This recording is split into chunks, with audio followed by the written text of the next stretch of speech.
أيها الشعب الجزائري، أنا أدق ناقوس الخطر. أنا الطلبة والطالبات يروحوا يباتوا في جبال وفي الغابة، مخيمات في الليل، مخلطين الذكور والإناث.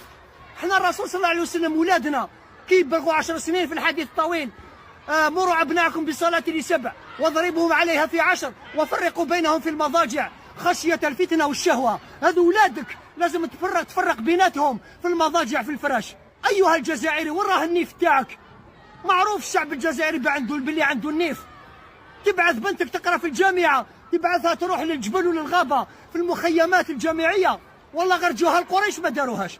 أبا جهل والله ما يقبل يبعث بنته للغابة وللجبل.